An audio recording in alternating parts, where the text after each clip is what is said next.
Well, hello there, fish nerds. I hope you missed me because I'm back. Welcome back, fish nerds. I am back from a very long and very much needed Christmas and New Year's break. I mean, January is mostly over at this point, so that's the kind of break that I ended up taking. But you know, we'd spent some time with family for Christmas. We went out to Arkansas to see my wife's family and spent a weekend moving my sister-in-law and brother-in-law out of our house, you know, after about 7 months of them staying with us while their house was being built. And so it's been a crazy past few weeks for me, but I'm back and I've got a spare 20-gallon tank laying around that I kind of want to play with. And I've also got some river rock that I collected while we were in Arkansas, you know, and so I want to play around with doing a dry aquascape, and especially because I've got some Twig Manzanita wood that I got from Flip Aquatics that I really want to use in this tank. And I'm thinking, you know, a Dwarf Cichlid tank, you know, like a Pistos or German Blue Ram, something along those lines. And I mean, I'm not ready to actually set this tank up because I haven't built a rack for it yet, but I just want to play around with scaping just because I feel like it and it sounds like fun. So I mean, if I'm going to do it, I may as well bring you guys along. So let's do it to it. So for substrate, I'm just using some of this mixed gravel that I already had in the fish room. So I'm going to go ahead and fill this up with this stuff before we get into laying out the hardscape. Now, here's the thing with me and aquascapes. I really appreciate really good aquascapes. I like looking at aquascaping competitions and really nicely aquascape tanks. The thing is, when you have as many tanks as I do and you work a full-time job and you're not a professional aquascaper, it's a lot harder to take care of tanks. If you got 2 or 3 tanks and that's your thing is nice aquascapes, you know, I appreciate the look that you can accomplish with that kind of thing, but I've got 17 running tanks, I think, right now. They're not all going to look like a professionally aquascaped tank. So I don't try, but I do want my scapes to look nice, especially the hardscape. You can put together a decent, nice-looking hardscape that looks good and is still low maintenance, and that's what I'm going to try to achieve here. Something that'll be, you know, maintainable, but it's still going to look nice. And I think the hardscape goes a long way in that kind of a thing. All right, guys. So this is that Twig Manzanita I was talking about, and I've got all kinds of pieces of this stuff that I picked up from our great friends and sponsors of the channel, Flip Aquatics. Picked these up from them. And I think this is going to look pretty sweet. I mean, I'm just throwing it all in the tank to give you guys a view of what we've got to work with right there. But, I mean, even that, just throwing it in there, this stuff just naturally looks really cool. I mean, that's not the direction I want it going, but I feel like it's just enough that I'll be able to fill up a bunch of space to give it some nice structure, but then also leave some open swimming area as well, and putting rocks around the base. I'm going to have it, this stuff like in the back corner, maybe on this side, I haven't decided, but some rocks around there and then carry some rocks around. It's going to look pretty sweet. Now let me show you the rocks that I collected. All right, so these are the rocks we're working with, and they're just chilling in my they're just chilling in my kitchen sink where I've been rinsing them off with hot water. And you can tell there's some really cool structure, or I say structure, really cool texture, that's what I meant to say. Really cool texture on these rocks. And my in-laws live within walking distance of the river where I collected these. So needless to say, I always enjoy going to visit them when I have a chance to do that. I mean, look at this thing. This is such a dark red. That's going to look awesome in a tank. And it's got that cool texture on it. Just sweet.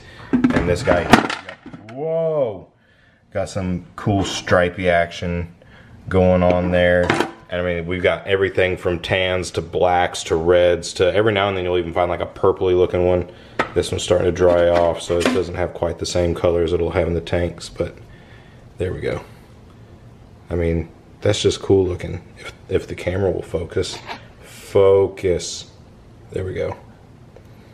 I mean, look at that. That's just a cool looking rock. I mean, we got black rocks. We got some stripy action on that guy too when you turn him over. I mean, he could either be just straight up black, or you want a little stripy action, you got some stripy action. This guy's cool here. This is actually broken in half. This was just a boring round brown rock, but then you break it open and this is what's on the inside, which is pretty cool. But yeah, pretty cool stuff, and I think it's going to look sweet on that gravel we got, and I think it's going to complement that Manzanita really, really well. All that said, I think it's time to scape this thing. Let's get to it.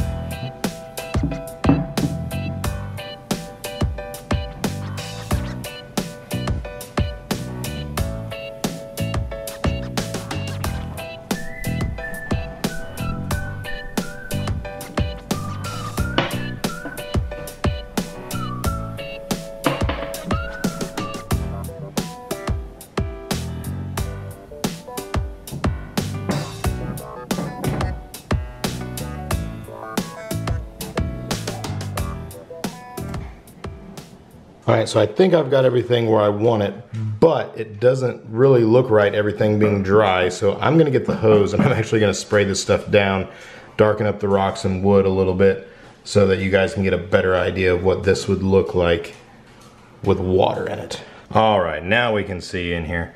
So as I was about to say, structurally, I just wanted the branches coming out this way. And then I started with the rocks in the corner to kind of give a base around those roots, so to say, from these branches to kind of make it look like they're just kind of wedged in there or stuck in there, or, you know, something. You wouldn't just see branches like this laying in a river, you know, because they'd float away. They'd have something wedging them down. And I just kind of did my best to just make that kind of look natural, just kind of along the bank of a rocky river. And then, you know, allowed some rocks to trail on down to the corner. This was a little tricky. I already had the wood in here when I decided to put this guy, this little flat rock, down at the bottom to kind of fill some of the empty space underneath those branches and just make it look like they laid over on it. And just tried to mix up the colors a little bit so it wasn't just all the browns and all the reds and all the blacks. You got black, black, black all the way across, you know, just spread out. Got the browns a little spread out. Reds are a little bit together, but we've got red over here, we've got a red back there, we've got this big red one, and I really like the way it turned up like this. This guy almost just kind of looks like a rocky cliff edge, which is pretty sweet. So I kind of wanted him out in front, kind of by himself a little bit, which is why I left that blank spot back there behind him right there instead of filling that out. I didn't want it to just look like a big line of rocks along the back wall of the tank.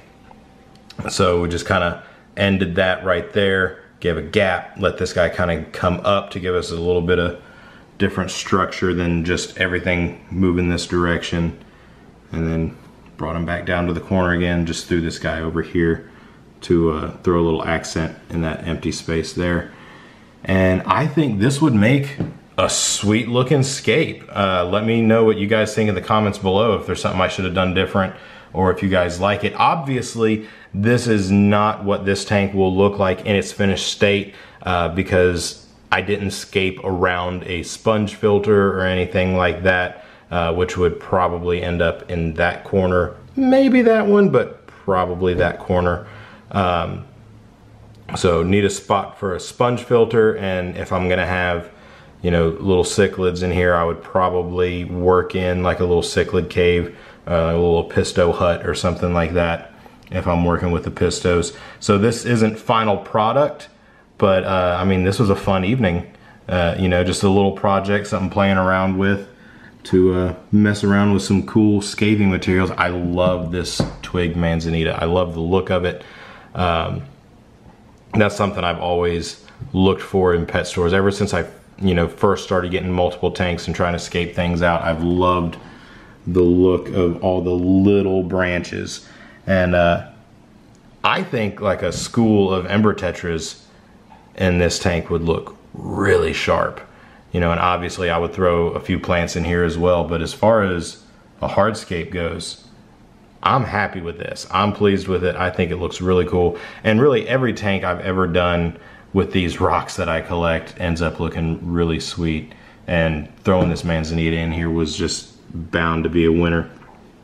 But yeah, welcome to 2020, guys. I apologize that it took most of January for me to get my first 2020 post up here, but I mean, life is life, and things are good though, and I'm excited to get into doing this stuff. I'm excited to get a rack so I can actually get this tank set up for real. Let me know what you guys think should go in this tank, but as for now, I'm just gonna say, God bless you, fish nerds. You guys are awesome, and I'll see you next time.